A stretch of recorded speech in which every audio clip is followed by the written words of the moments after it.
I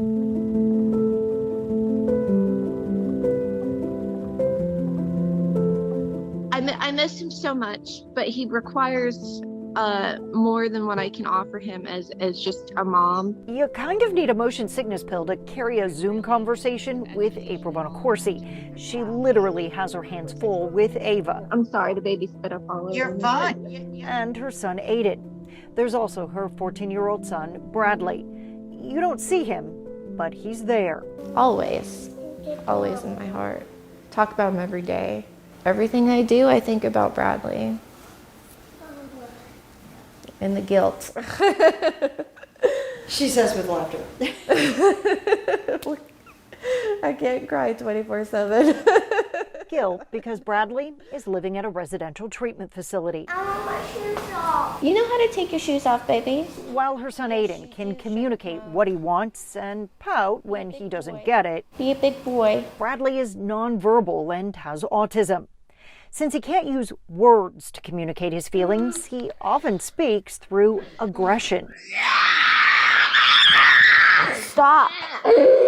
If you find this video tough to watch, imagine living it. He would wrap his whole body around your legs and bite you, and it would be to where, like, for a year I had like a piece of flesh that was just misshapen on my leg. He's very, very strong. It's children like Bradley that are at risk of being abandoned to the state's child welfare system.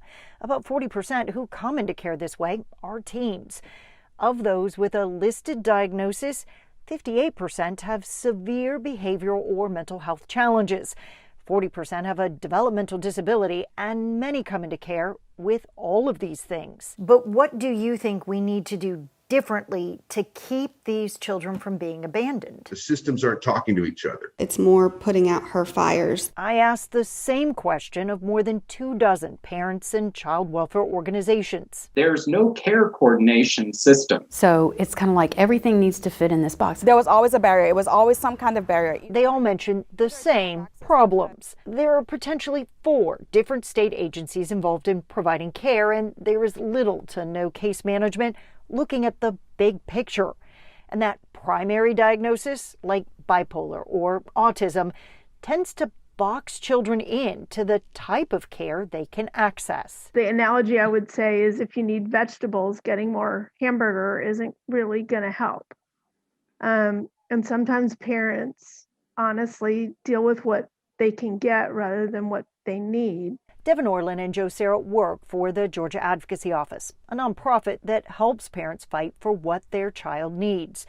The state's guide to helping parents openly admits getting help can be a long and difficult process. Once a child qualifies for Medicaid, that comes with certain commitments. You're legally entitled to a case manager. You're legally entitled to supports within the home.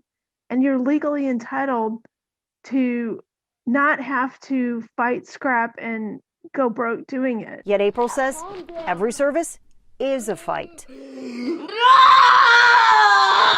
Calm down. When she tried to get Bradley behavioral therapy, she ended up on a waiting list. And when his behavior got too bad to ignore, his insurance sent him to a treatment facility in South Carolina, 4 hours away from home. That I thought, okay, it's going to be a couple months, and then he'll come back and we'll have a plan. 2 years later. Do you have any of that? No, I don't.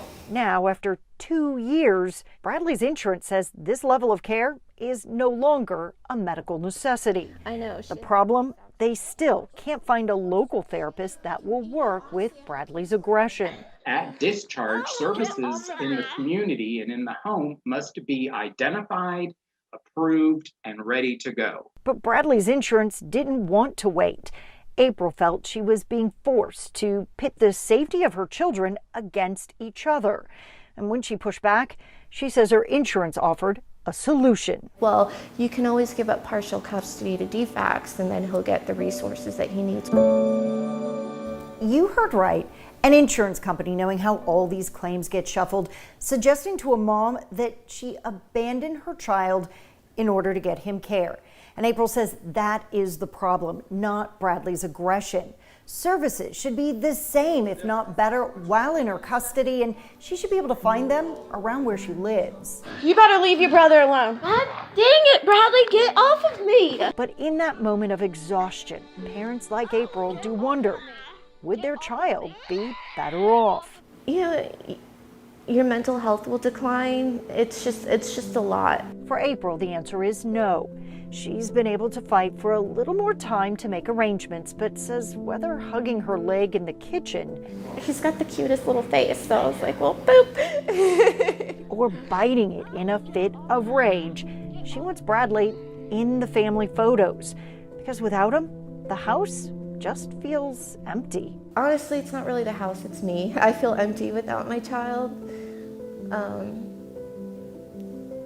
Sorry, I'm gonna cry. I feel empty without him. It's just how I feel on the inside, that I'm missing a huge piece.